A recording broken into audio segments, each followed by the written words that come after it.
ప్రియ సహోదరుడా సహోదరి, ఇంతవరకు ప్రభు ఆరాధన చేయడానికి సహాయపడుతూ వచ్చారు. అయితే ఈ సమయంలో బలలో పాల్గొనే ముందుగా వాక్యంలో కొన్ని విషయాలు ధ్యానించుకుందాం. రండి, ఫిలిప్పీలకు రాసిన పత్రిక, అపోస్తలుడైన పౌలు ఫిలిప్పీలకు రాసిన పత్రిక 4వ అధ్యాయము 6వ వచనాన్ని అందరం కలిసి చదువుకుందాం. అపోస్తలుడైన పౌలు ఫిలిప్పీలకు రాసిన పత్రిక 4వ అధ్యాయము 6వ వచనాన్ని అందరం కలిసి చదువుకుందాం. దేనిని గురించి చింతపడకుడి గాని ప్రతి విషయంలోనూ ప్రార్థన విజ్ఞాపనముల చేత కృతజ్ఞతాపూర్వకంగా మీ విన్నపములు దేవునికి తెలియచేయుడి. మరొకసారి చదువుకుందామండి. దేనిని గురించి చింతపడకుడి గాని ప్రతి విషయంలోనూ ప్రార్థన విజ్ఞాపనముల చేత కృతజ్ఞతాపూర్వకముగా మీ విన్నపములు దేవునికి తెలియచేయుడి. సహోదరుడా సహోదరి, ఇక్కడ వాక్యంలో చూస్తున్నాం ఏంటంటే ప్రభు చెప్తుంటున్నాడు, దేనిని గురించి చింతపడకుడి. ఈ దినమున అనేక మంది ఈనాటి కాలంలో చూస్తే ఒక్కొక్కరికి ఒక్కొక్క చింత మనం చూస్తూ ఉంటున్నాం. చింత విచారములతో అనేక మంది బాధపడుతూ ఉంటారు. చూడండి, కొంతమందికి ఉద్యోగం లేనటువంటి చింత, మరి కొంతమందికి చూసుకున్నట్లయితే మరి చదువులో సరిగా చదవలేనటువంటి పరిస్థితి, జ్ఞానము లేనటువంటి పరిస్థితి. అదేవిధంగా కొద్దిమందికి చింత ఏంటంటే అధికారం లేదనేటువంటి చింత, కొంతమందికి ఈ సమాజంలో మర్యాద గౌరవము అనేటివి లేవే అనేటువంటి చింత, కొంతమందికి డబ్బు సరైన విధంగా మనకు లేదనేటువంటి చింత. ఒక్కొక్కరికి ఒక్కొక్క విధంగా చింత విచారములతో అనేక మంది బాధపడుతూ ఉంటున్నారు. అయితే ఈ చింతతో, ఈ యొక్క దిగులతో, ఈ యొక్క కష్టములు, ఈ యొక్క బాధములు, ఈ యొక్క భారములు, బాధలు, కన్నీళ్లు, వీటన్నిటిని బట్టి అనేక మంది చింతలు చేస్తున్నారు. అయితే చింతలు చేసేటువంటి వారికి దేవుడు ఒక్కటే చెప్తున్నాడు. ఏం చెప్తున్నాడంటే అండి, చూడండి, దేని గురించి చింతపడకుడి కానీ ప్రతి విషయంలోనూ ప్రార్థన చేయాలి. ఏం చేయాలంట? ప్రార్థన చేయాలి. విజ్ఞాపనముల చేత దేవునికి ఏం చేయాలా? కృతజ్ఞతాపూర్వకముగా విన్నపములను దేవుని యొక్క పాదాల చెంత సాగిలపడి మోకరించి ఆయన యొక్క పాదాల చెంత మనము ప్రార్థనాపూర్వకంగా గోజాడినట్లయితే దేవుడు మన చింతలను, మన బాధలను, మన కష్టములను, మన యొక్క భారములను, మన యొక్క ఎటువంటి సమస్యనైనా దేవుడు ఏం చేస్తాడంట? సమస్యను పరిష్కరిస్తాడు. ఆ యొక్క సమస్యను జయించడానికి గొప్ప శక్తిని దేవుడు ఇస్తాడు. కాబట్టి సహోదరుడా సహోదరి, మనం జ్ఞాపకం చేసుకుందాం. ఎవరిని జ్ఞాపకం చేసుకోవాలంట? ప్రార్థన జ్ఞాపకం చేసుకోవాలి. ప్రార్థన చెయ్యాలి. ఎవరికి చేయాలి? ప్రభువైన యేసుక్రీస్తుకు ప్రార్థించేటువంటి వారిగా ఉండాలి.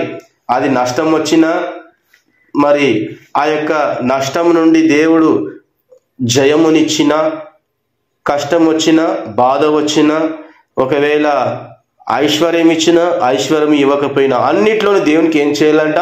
కృతజ్ఞతాపూర్వకముగా విన్నపములను ప్రభు పాదాల చెంత తెలియజేసే విధానంలో ఉండాలని ప్రభు మాట్లాడుతూ ఉంటున్నాడు. చూడండి, మత్తయి సువార్త 6వ అధ్యాయంలో మనం చూస్తాం. మత్తయి సువార్త రండి వాక్యంలో చూద్దాం. మత్తయి సువార్త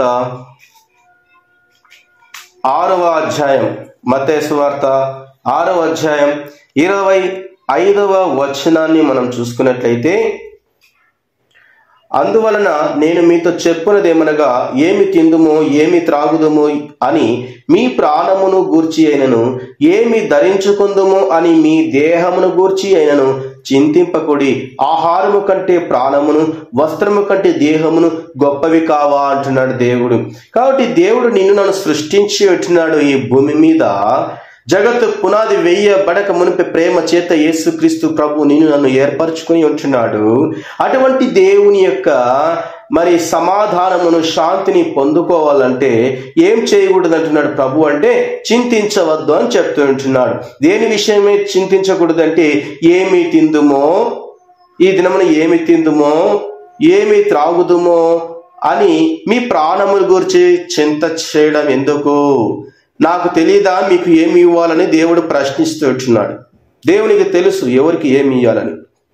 కాబట్టి ఈ యొక్క చింతను విడిచిపెట్టండి. మరి ఏమి ధరించుకుందాము? వస్త్రాల విషయంలో మరి బంగారు కావచ్చు, వజ్రాలు కావచ్చు, వైడ్యూరాలు కావచ్చు, వీటి యందు మనస్సు ఉంచుకుని అనేక మంది దేవుని మర్చిపోతుంటున్నారు. దేవుని యొక్క పాదాల చింత ప్రార్థన చేయటం లేదు, ఆయన సన్నిధికి వచ్చి ఆరాధన చేయటం లేదు. వారి కడుపే వారి దేవుడు అన్నట్టుగా వారి శరీరాశ, నేత్రాశ, జీవపు డమ్మము చేత మానవుడు ఏమైపోతున్నాడంట? దేవునికి దూరం అయిపోతుంటున్నాడు. దీనితో అనేక మంది చింత విచారముల చేత ఏమి తిందుమో, ఏమి త్రాగుదుమో, ఎలా సుఖించుదమో అనేటువంటి ఆ యొక్క అపోహలో మానవుడు జీవిస్తూ ఉంటున్నాడు. ఇటువంటి వారికి దేవుడు చక్కగా మాట్లాడుతూ ఉంటున్నాడు. కాబట్టి ఆహారము కంటే ప్రాణమును, వస్త్రము కంటే దేహమును గొప్పవి కావా? దేవుడు చక్కటి ఆరోగ్యాన్ని ఇస్తుంటున్నాడు, చక్కటి జీవితాన్ని ఇచ్చాడు, చక్కటి భార్యని ఇచ్చినాడు, చక్కటి పిల్లలని ఇచ్చినాడు. మరి ఇన్ని ఇచ్చినప్పుడు, దేవుడు ఇన్ని నీకు దయచేసినప్పుడు ఆయన సన్నిధికి వచ్చి కొద్దిసేపు కూర్చుని ప్రార్థించే విషయంలో అయితేనేమి, ఆరాధన చేసే విషయంలో అయితేనేమి ఎందుకు నిర్లక్ష్యం వహిస్తున్నావు? ఈ యొక్క బలలో పాల్పొందాలంటే అపోస్తుల బోధ ఎందును, సహవాసం ఎందును, రొట్టె విరచడం ఎందును, ఎడతెగక ప్రార్థన చేయటం ఎందును నిలుస్తుంటున్నావా? ఆయన సన్నిధిలో వాక్యానుసారంగా జీవిస్తూ ఉంటున్నావా? ప్రభువును వెంబడిస్తూ ఉంటున్నావా? ప్రభు ప్రేమను ప్రకటిస్తూ ఉంటున్నావా? ఒక్కసారి ప్రశ్నించుకో సహోదరుడా, సహోదరి. నీ జీవితం ఎలా ఉన్నది? నీవు ఎలా జీవిస్తుంటున్నావు? ప్రభువుకు ఇష్టడుగా జీవిస్తుంటున్నావా? లేకపోతే ప్రభువును మరి బాధ పెడుతుంటున్నావా? చింత దిగులతో ఏమి ఎలా జరగాలి, ఎలా ఉండాలి, ఏమి తిందుము, ఏమి త్రాగుదాము, ఏ వస్త్రము ధరించుకోవాలి, ఏ ఆహారము తినాలి, ఈ ప్రాణమును ఎలా కాపాడుకోవాలి అని ఆలోచిస్తుంటున్నావా? దేవుడు నిన్ను సృష్టించింది దేనికోసమో తెలుసా? తన కోసం. యేసు ప్రభు తన కోసం తనను స్తుతించడానికి, తనను గణపరచడానికి దేవుడు నిన్ను ఏర్పాటు చేసుకున్నాడు. అయితే ఈ దినమున దేవునికి దూరం అయిపోతుంటున్నావు. ప్రార్థన చేయటం లేదు, ప్రార్థనకు దూరం అయిపోతుంటున్నావు. ఆయన సన్నిధిలో ఆదివారం నాడు ఆయన సన్నిధికి వచ్చి ఆరాధన చేయలేకపోతుంటున్నావు. సహవాసంలో నిలవలేకపోతుంటున్నావు. క్రీస్తు ప్రేమను చూపించలేకపోతుంటున్నావు. హృదయములో ఏముందంట? పాపముల చేత, అపరాధముల చేత, సాతాను బంధకముల చేత ఆ యొక్క ముళ్ళ కంపలో పడిపోవాలని ఇష్టపడుతుంటున్నావు. అటువంటి స్థితి నుంచి దేవుడు తన స్వరక్తం ఇచ్చి నిన్ను కొన్నాడు, సంపాదించుకున్నాడు. అయితే దేవుడు ఒక మాట చెప్తున్నాడు, చూడండి. ఇదే మత్తయి సువార్త 6వ అధ్యాయంలో చూడండి. ఇదే మత్తయి సువార్త 6వ అధ్యాయంలో 26వ వచనంలో చదివినట్లయితే, ఆకాశ పక్షులను చూడండి, అవి విత్తవు, కోయవు, కొట్లలో కూర్చుకునవు, ఆయనను మీ పరలోకపు తండ్రి వాటిని పోషించున్నాడు, మీరు వాటికంటే బహు శ్రేష్ఠులు కారా? చూడండి, దేవుడు ఆకాశ పక్షులను, ఈ భూమి మీద ఉన్నటువంటి జీవ జలరాశులన్నింటినీ దేవుడు పోషిస్తున్నాడు కదా. మరి వాటికంటే మీరు గొప్పవారు కాదా? నేను మిమ్మల్ని పోషించలేనా? నేను మీకు ఏమి వస్త్రాలు ఇవ్వాలి, ఏమి మీకు దయచేయాలి, మీకు ఏమేమి అవసరతలు ఉన్నాయో నాకు తెలియదా? నేను అవి ఇస్తాను. అవి కావాలంటే ఏం చేయాలంట? దేవుడు నన్ను వెంబడించబడుతున్నాడు. ప్రభువును మనం వెంబడించాలి.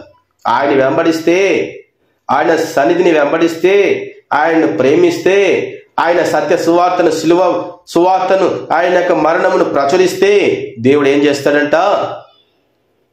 నీ యొక్క ప్రార్థనకు జవాబిస్తాడు. నీ యొక్క జీవితంలో దేవుడు నువ్వు ఊహించినటువంటి గొప్ప కార్యములు దేవుడు చేయడానికి నీకు ముందుగా నడుస్తాడు. కాబట్టి చూడండి, ప్రభువు చెప్తున్నాడు. మరి మత్తయి సామెతలు 6వ అధ్యాయం చూడండి, వాక్యంలో చూద్దాం. సామెతలు 6వ అధ్యాయంలో తీయండి, బైబిల్ గ్రంథంలో సామెతలు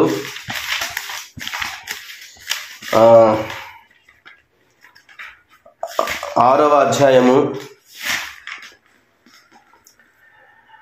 6వ వచనంలో మనం చూసుకున్నట్లయితే, సోమరి చీమల యొద్దకు వెళ్ళుము, వాటి నడతలు కనిపెట్టి జ్ఞానము తెచ్చుకొనము. సోమరి చీమల యొద్దకు వెళ్ళు, నేర్చుకో. చీమలు చూసి నేర్చుకోవాలండి. చీమలు ఎంత చక్కగా నడుచుకుంటూ వెళ్తాయో, ఆహారాన్ని ఏ విధంగా భద్రపరుచుకుంటాయో, మన ఇంట్లో మనం చూస్తాం చీమలు మన యొక్క పప్పు ధాన్యాలన్నీ, ఆ యొక్క రవ్వ కావచ్చు, ఏమైతే ఆ యొక్క శనగగింజలు కావచ్చు, ఇట్లాంటి వస్తువులన్నీ కూడా ఈ యొక్క ఆహార పదార్థాలన్నీ చిన్నగా కొరికి వాటిని నోట్లో పెట్టుకొని చిన్నగా ఆహారాన్ని వాటి యొక్క గృహమునకు తీసుకెళ్తా ఉంటాయి. చూడండి, దేవుడు వాటికి అధికారం ఇచ్చినాడు. ఏం అధికారం ఇచ్చాడు చెప్పండి? తినుము, త్రాగుము, సుఖించుము, కానీ నన్ను మీరు గణపరచాలి. చీమలు కూడా దేవుని ఏం చేస్తాయి తెలుసా? ప్రార్థన చేస్తాయి. అవి కూడా చీమలు దేవుని స్తుతిస్తాయి, చీమలు దేవుణ్ణి ఆరాధిస్తాయి. ఈ భూమి మీద ఉన్న జలరాశులు కావచ్చు, ఈ యొక్క భూమి మీద నివసించే ఆకాశ పక్షులు కావచ్చు, మరి ఈ యొక్క భూమి మీద నివసించే జంతువులు కావచ్చు, కోళ్ళు కావచ్చు, కుక్కలు కావచ్చు, నక్కలు కావచ్చు, పిల్లులు కావచ్చు, కాకులు కావచ్చు, గద్దులు కావచ్చు, ఈ సృష్టి, సూర్యుడు, చంద్రుడు, ఆకాశ పక్షులు అన్నీ కూడా దేవుని ఏం చేస్తున్నాయంటే స్తుతిస్తుంటున్నాయి, ప్రార్థిస్తూ ఉంటున్నాయి. వాటిని దేవుడు పోషిస్తుంటున్నాడు. మరి వాటికంటే మనం శ్రేష్ఠులు కాదా అని దేవుడు మాట్లాడుతున్నాడు. శ్రేష్ఠులమే. అయితే ఆ యొక్క శ్రేష్ఠత్వాన్ని మనం ఏం చేయాలా? కాపాడుకోవాలి. చీమల యొద్దకు వెళ్ళి నేర్చుకో అని చెప్తున్నాడు. చీమలతో మనం పోల్చుకుంటే మనకంటే చీమలు శ్రేష్టమా, మనము శ్రేష్టమా అంటే మనము శ్రేష్టమని దేవుడు అంత ఘనత మనకి ఇచ్చి ఉంటున్నాడు. అయితే చీమల యొద్దకు వెళ్ళు, సోమరి వలె జీవించొద్దు అంటాడు. సోమరి, చీమల యొద్దకు వెళ్ళి నేర్చుకో. అవి కష్టపడతాయి, ఆహారాన్ని సమకూర్చుకుంటాయి, తమకు పిల్లలు ఉంటారు, తమకి రాజు ఉంటాడు, అధికారులు ఉంటారు. వారు ఒకరికొకరు లోబడి ఐక్యతతో వారి యొక్క పని వాళ్ళు చేసుకుంటా ఉంటారు చీమలు. కాబట్టి మనము కూడా ఆ విధంగా ఒక ఐక్యతగా ఉండాలా. సంఘంలో కావచ్చు, సమాజంలో కావచ్చు, కుటుంబంలో కావచ్చు, ఎక్కడైనా సరే మనము అనేక మందికి గొప్ప సాక్ష్యముగా కనబడాలి. క్రీస్తు యొక్క సాక్ష్యమును సంపాదించుకోవాలని బైబిల్ గ్రంథము సెలవిస్తా ఉంటున్నది. చూడండి, యోహాను సువార్త 14వ అధ్యాయంలో మనం చూస్తాం. రండి, యోహాను సువార్త 14వ అధ్యాయం. యోహాను సువార్త 14వ అధ్యాయంలో మొదటి వచనం, మీ హృదయమును కలవరపడనీయకుడి, దేవుని యందు విశ్వాసం ఉంచుచున్నారు, నా యందు విశ్వాసం ఉంచుడి. చూడండి, ఇక్కడ దేవుడు మాట్లాడుతున్నాడు. దేవుని యందు విశ్వాసం ఉంచుడి, మీ హృదయమును కలవరపడనీయకుడి. ఎవరు ఏమన్నా సంఘంలో కావచ్చు, సమాజంలో కావచ్చు, ఈ భూమి మీద ఎన్ని సమస్యలు, ఎన్ని ఒడిదుడుకులు, ఎవరు ఎంత ఎగతాళి చేసినా, ఎన్ని బాధలకు గురి చేసినా, ఎన్ని ఇబ్బందులకు గురి చేసినా ఎవరికి కూడా భయపడే అవసరం లేదు. దేవుడు లోకమును జయించినాడు, దేవుడు మరణమును జయించినాడు, సమాధిని గెలిచినాడు దేవుడు, మన దేవుడు. కాబట్టి మనము కూడా ఈ లోకమును ఎప్పుడో జయించేశాం. అయితే అపవాది కుతంత్రముల చేత కొన్ని పరిస్థితుల్లో మనం ఏమైపోతున్నామంట? భయపడుతూ ఉంటున్నాం. కలవరం వస్తూ ఉంది.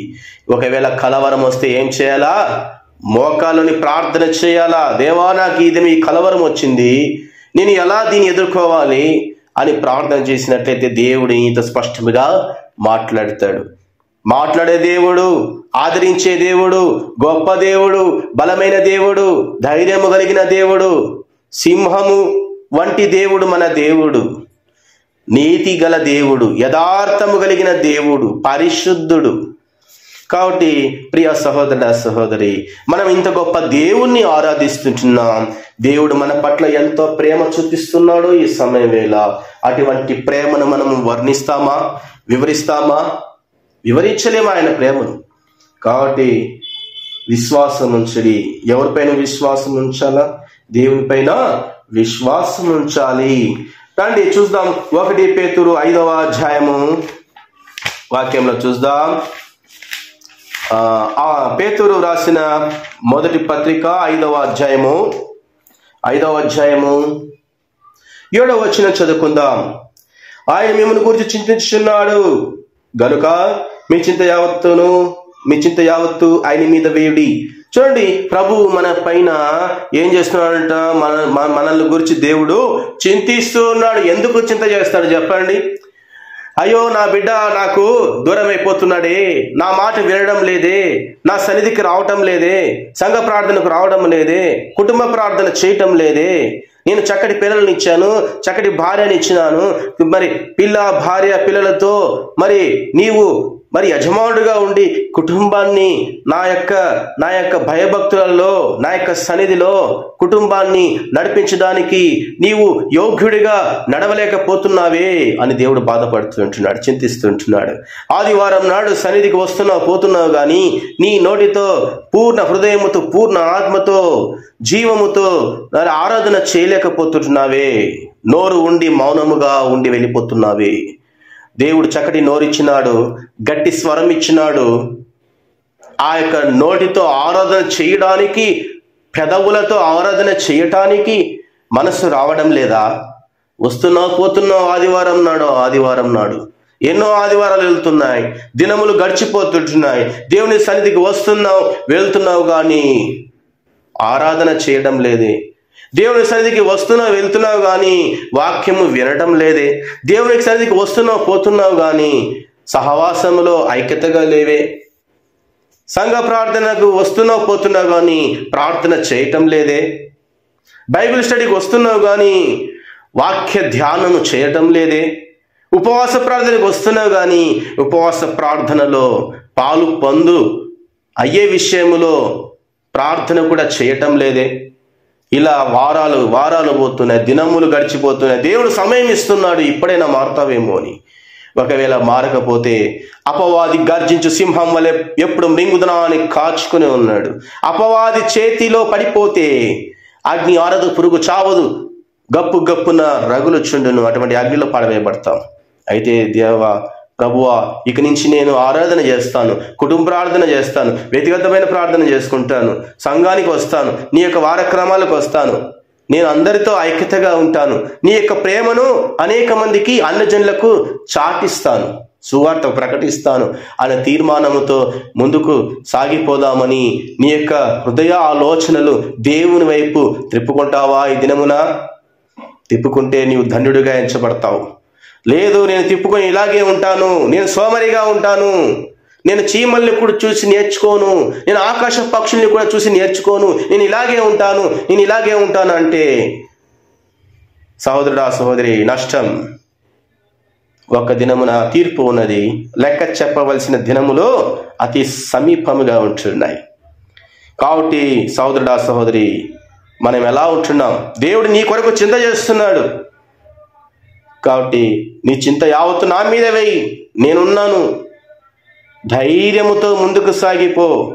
క్రీస్తు యేసునందు మహిమైశ్వర్యము చొప్పున దేవుడు తనకు తెలుసు నీకు ఏమి ఇవ్వాలని. ప్రతి అవసరతను దేవుడు నీకు తీరుస్తాడు. అటువంటి గొప్ప విశ్వాసం ప్రభువైన ఉంచవా? కాబట్టి సహోదరుడా సహోదరి, ఇక్కడ చూస్తాం 8వ వచనంలో, నిబ్బరమైన బుద్ధి గల వారే మెలకుగా ఉండుడి. మెలకుగా ఉండాలంట, మెలకుగా ఉండాలి. మీ విరోధి అయిన అపవాది గర్జించు సింహం వల్ల ఎవరిని మింగుదునా అని వెతుకుచున్నాడు, తిరుగుచూ ఉంటున్నాడు. కాబట్టి అపవాది ఎప్పుడు మింగుతాడో తెలియదు, మరణం ఎప్పుడు వస్తుందో తెలియదు. అయితే ప్రతి విషయములోనూ మెలకువతో కూడినటువంటి ప్రార్థన మన జీవితంలో ఉంటే అపవాది తలను చితక త్రొక్కుతాం. అటువంటి గొప్ప శక్తి దేవుడు మనకిస్తాడు. ఆ విశ్వాసం ఉన్నదా? అటువంటి విశ్వాసముతో మనం జీవించినట్లయితే మనము పరలోక రాజ్యానికి వారసులముగా ఎంచబడతాం. అటువంటి వారే బలలో పాలు పొందడానికి యోగ్యులు. ఒకవేళ నేను ఇలాగే ఉంటాను, సోమరిగానే ఉంటాను అనుకున్నట్లయితే, విశ్వాసం కాదు అవిశ్వాసంగా ఉంటాను అనుకున్నట్లయితే బలలో పాలు పొందడానికి వీలు లేదు. ప్రియా సహోదరుడా సహోదరి, జ్ఞాపకం చేసుకుందాం. దేవుని వాక్యం మనతో మాట్లాడుతూ ఉంటున్నాడు. దేవుని వాక్యం ద్వారా దేవుడు మనతో మాట్లాడుతూ ఉంటున్నాడు. నీ చింత యావత్తును ఆయన మీద వేయము. అపవాది చేత మనము మరి చిక్కబడుకోకుండా దేవుడు నన్ను రక్షిస్తూ ఉంటున్నాడు. భ్రష్టత్వం నుండి దేవుడు విడిపించినాడు. రోగముల నుండి, బాధల నుండి, కష్టముల నుండి, అన్నిటి నుంచి దేవుడు నన్ను విడిపించినాడు, రక్షణ ఇచ్చినాడు. తన విలువైన అమూల్యమైనటువంటి తన యొక్క రక్తము నీ కొరకు నా కొరకు ఆ కలువరి శిలువలో కాచినాడు. ఈ విషయం గమనించు ఒక్కసారి. కాబట్టి జ్ఞాపకం చేసుకుందాం, తీర్మానం చేసుకుందాం, ఇక నుంచి ప్రభువు కొరకు నేను జీవిస్తాను. రండి చివరిగా చూసుకుందాం వాక్యంలో, కొరింథీయులకు రాసిన పత్రిక. రండి వాక్యం చూసుకుందాం చివరిగా.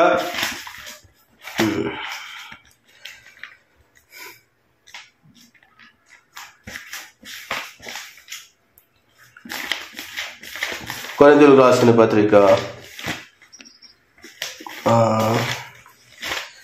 1 కొరింథీ 11వ అధ్యాయము 26వ వచనాన్ని మనం చదువుకున్నట్లయితే, మీరు ఈ రొట్టెను తిని ఈ పాత్రలోనిది త్రాగునప్పుడెల్లా ప్రభువు వచ్చే వరకు ఆయన మరణమును ప్రాచుర్యించదు.